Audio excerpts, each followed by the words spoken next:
Professor Yunus মাঝে মাঝে ভুলে যান উনি কোথায় থেকে ক্ষমতা পেয়েছেন, ওনার ক্ষমতার উৎস কি। আমরা এটা একটু ওনাকে মনে করিয়া দিতে চাই। উনার ক্ষমতার উৎস বাংলাদেশের আপামর জনগণ। এই আপামর জনগণই প্রফেসর ইউনূসের সরকারকে ক্ষমতায় রাখছে। প্রফেসর ইউনূসের ক্ষমতার উৎস মানুষ, এটা যতক্ষণ পর্যন্ত মনে রাখবেন ততক্ষণ পর্যন্ত প্রফেসর ইউনূস শক্তিশালী। সাধারণ মানুষ উনার পিছন থেকে সরে গেলেই উনি শক্তিহীন। উনাকে উঠতে দেওয়ার জন্য অনেকে মুখায় আছে, ইন্ডিয়া মুখায় আছে, ওয়াকার মুখায় আছে, বিএনপি মুখায় আছে, আওয়ামী লীগ মুখায় আছে।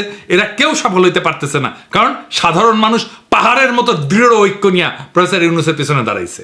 প্রফেসর ইউনূস তার এই ক্ষমতার উৎসকে যদি অস্বীকার করেন, সেই মুহূর্তে ওনার পতন, ওনার সমস্ত শত্রু ওনাকে ধ্বংস করে ফেলবে। তাই প্রফেসর ইউনূসের প্রতি এটা সতর্ক বার্তা, বাংলাদেশের সাধারণ মানুষের ধর্মীয় বিশ্বাস, সামাজিক মূল্যবোধ এর বিরুদ্ধে কখনো দাঁড়াবেন না। আপনি মনে রাখবেন, বাংলাদেশের খুব সাধারণ মুসলিম সমাজ আপনার পেছনে দাঁড়াইছে। তার সমস্ত সমর্থন, আত্মার সমস্ত শক্তি নিয়ে আপনি শক্তির ভালোবাসাকে উপেক্ষা করবেন না। এর পরিণতি হবে ভয়ানক। এই নারী নীতিতে কি আছে আমরা পুরোটা পড়ে দেখিনি, কিন্তু যেই স্যাম্পল বা ট্রেলার দেখলাম তাতে বাংলাদেশের সাধারণ মানুষ শঙ্কিত। আমি আশা করব সাধারণ মানুষের সংখ্যাকে গুরুত্বের সাথে বিবেচনা করবেন। এই নারী নীতি ব্যাপক পর্যালোচনা ছাড়া কোনো সংস্কারের পথে অগ্রসর হওয়া উচিত হবে না। প্রফেসর ইউনূস, আপনি যদি এই জাতির উপরে ভর কইরা এই দেশের মানুষকে পেছনে রেখে হঠাৎ করে এমন কিছু চাপায় দেন যা এই সমাজ চেনে না, মানে না, বিশ্বাস করে না, তাহলে এই জাতি কিন্তু একসময় আপনাকে প্রশ্ন করবে।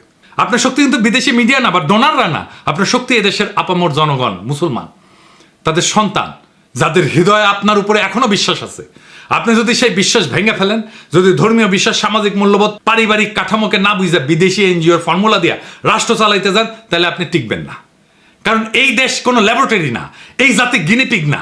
এই জাতি 24-এর বর্ষা বিপ্লবের রক্তে দাঁড়ানো, ইসলামের শেকড়ে বাঁধা, সামাজিক পারিবারিক বন্ধনে গড়া জাতি। এটাই আপনার ক্ষমতার আর বৈধতার উৎস। আপনি যদি এই জাতিকে এনজিও বানাইতে চান, তাহলে এই জাতি আপনাকে রাজনীতির ইতিহাসে একটা দুঃখজনক ব্যর্থতা হিসেবে মনে রাখবে। এখনো সময় আছে, সাধারণ মানুষের ভাষা বোঝেন, ধর্মের প্রতি তাদের আবেগ বুঝেন, এই মাটির গন্ধ বুঝেন। না বুঝলে আপনি থাকবেন হয়তো পদে, কিন্তু মানুষের হৃদয়ে থাকবেন না। মনে রাখবেন, এই জাতি অনেক ধৈর্য ধরে, কিন্তু একবার যদি জায়গা ওঠে, ফাগুনের আগুনের মতো ছড়ায় পড়ে। সেই আগুন কিন্তু কারো ক্ষমতা দেখে না, পদ দেখে না, অতীত দেখে না, ইতিহাস দেখে। ইতিহাসের এক সময়ের মহানায়কের স্মৃতি বিজড়িত বাসভবন মুহূর্তেই গুড়ায় দেয় প্রবল ঘৃণায়। তাই সতর্ক হন, সংলগ্ন হন, এবং সবচেয়ে বড় কথা, মানুষের কথা শোনেন, আমাদের কথা শোনেন। আপনার ক্ষমতার আসল মালিক তারাই। ইনকিলাব জিন্দাবাদ।